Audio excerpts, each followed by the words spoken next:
Hello friends, अगर आप बिहार दरोगा, बिहार पुलिस मध्य निषेध बिहार के किसी भी एग्जाम्स की तैयारी कर रहे हैं तो ये सेशन आपके लिए बहुत इंपॉर्टेंट होने वाला है। क्योंकि हम लोग कल के सेशन में देख लिए थे, लैक्टोज देख लिए थे, सेलुलोज देख लिए थे, काइटिन देख लिए थे, ग्लाइकोजन देख लिए थे। ये सब हम लोग कार्बोहाइड्रेट और विटामिन का क्या काम है, वसा का क्या काम है, कार्बोहाइड्रेट का क्या काम, ये सब हम लोग देख लिए हैं। आज हम लोग वसा को कंप्लीट करेंगे क्योंकि कल रह गया था कि वसा कंप्लीट करना है, तो आज वसा कंप्लीट कर लेते हैं। इस सेशन में 4 से 5 मिनट में वसा कंप्लीट कर लेंगे। तो स्टार्ट करते हैं। वसा वसा 3 प्रकार के होते हैं: संतृप्त वसा, सैचुरेटेड फैट और असंतृप्त वसा, अनसैचुरेटेड फैट। समझे? प्रसंतृप्त वसा 3 प्रकार के होते हैं वसा।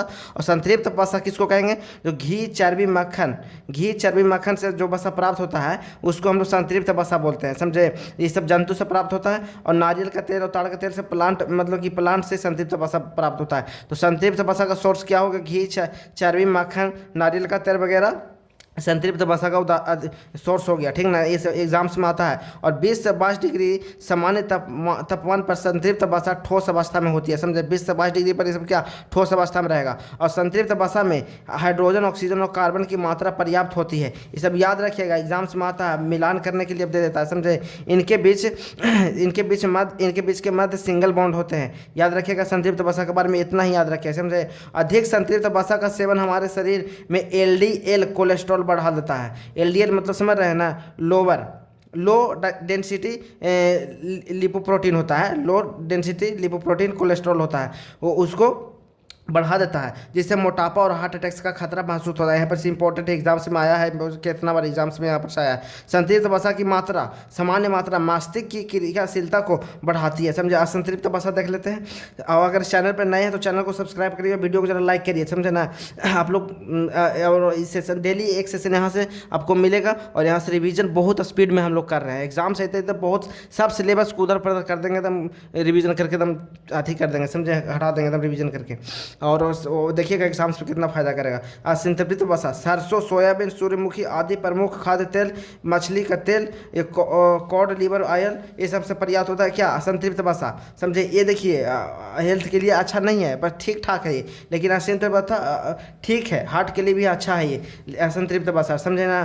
तो सरसों के तेल से असंतृप्त वसा जैसे हम लोग अनसैचुरेटेड फैट बोलते हैं। सोयाबीन, सूर्यमुखी आदि प्रमुख से ये सब सोर्स का असंतृप्त वसा का, मछली का तेल वगैरह से। और 20 से 22 डिग्री तापमान पर ये असंतृप्त वसा द्रव अवस्था में होती है। ये सब 20 से 22 डिग्री तापमान पर द्रव अवस्था में रहता है। ये रहता है 20 से 22 डिग्री पर ठोस अवस्था में रहता है।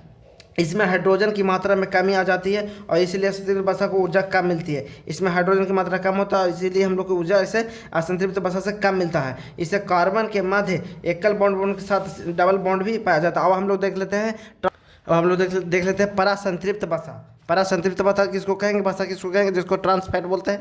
परासंतृप्त वसा मानव निर्मित वसा है। ये परासंतृप्त वसा क्या है? मानव निर्मित वसा है। समझे? जिसमें वनस्पति तेल और हाइड्रोजन की अभिक्रिया से प्राप्त किया जाता है और निकेल उत्प्रेरक होता है। इसमें याद रखिएगा निकेल उत्प्रेरक होता है और इसको हाइड्रोजन की अभिक्रिया से प्राप्त किया जाता है। प्रयोगशाला में वनस्पति तेल को क्या हाइड्रोजनीकरण किया जाता है, इसमें निकेल उत्प्रेरक होता है उच्च तापमान पर, जिससे हम लोग ठोस वनस्पति प्राप्त होता है, घी के रूप में, ठोस के रूप में। जैसे कि परासंतृप्त वसा है, ट्रांस फैट हमारे स्वास्थ्य के लिए बेहद हानिकारक होते हैं। जैसे कि कोई भी पैकेज फूड वगैरह खाते हैं तो क्या इसी परासंतृप्त वसा में ही से बना हुआ रहता है, इसीलिए वो हम लोग के लिए सेहत के लिए अच्छा नहीं होता है।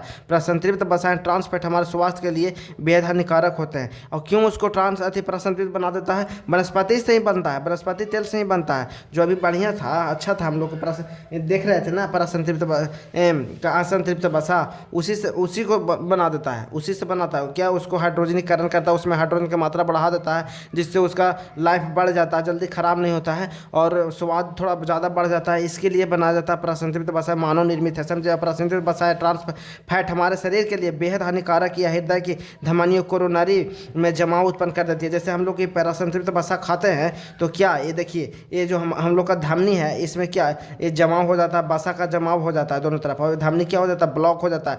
इसको क्या बोलते हैं? इस बीमारी को क्या बोलते हैं? एथेरोस्क्लेरोसिस बीमारी बोलते हैं इसको। इसी के कारण हार्ट अटैक, इस तरह से ब्लड फ्लो नहीं कर पाता हमारे हार्ट में प्रॉपरली, इसी वजह से क्या एथेरोस्क्लेरोसिस बीमारी हो जाता है और हार्ट अटैक आने का चांस हो जाता है बहुत। कुछ हमले के बारे में देख लेते हैं। ब्यूटायरिक अम्ल मक्खन में पाई जाती है। एस्टेरिक अम्ल नारियल के तेल और जंतुओं वसाओं में पाया जाता है। कोलेस्ट्रॉल के बारे में थोड़ा सा जान लेते हैं, हम लोग वसा पढ़ लिए हैं। और अधिक मात्रा की वसा हमारे यकृत के कोशिकाओं द्वारा वसा को प्रोटीन में बदल दी जाती है और इसे ही कोलेस्ट्रॉल कहा जाता है। कोलेस्ट्रॉल किसको कहते हैं? कोशिकाओं द्वारा वसा को प्रोटीन में बदल दी जाती है, उसे ही कोलेस्ट्रॉल कहा जाता है। कोलेस्ट्रॉल फैट प्लस प्रोटीन से बना हुआ रहता है। जब हमारे रक्त में कोलेस्ट्रॉल मिल जाता है उसे लिम्फोप्रोटीन कहते हैं। जब हमारे रक्त में कोलेस्ट्रॉल मिल जाता है उसे लिम्फोप्रोटीन कहते हैं। आगे हम लोग देख लेते हैं।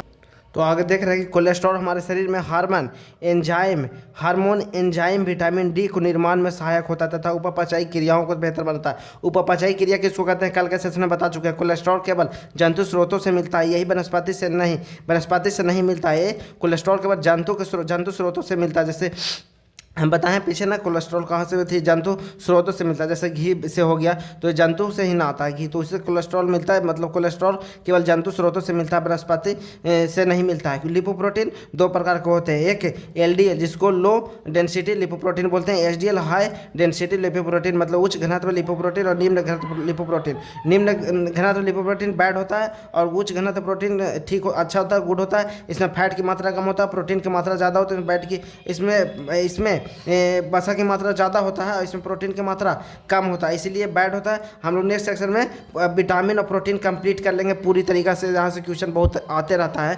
फ्रिक्वेंटली। ठीक है, तो स्टार्ट आज इस टॉपिक को यहीं समाप्त करते हैं।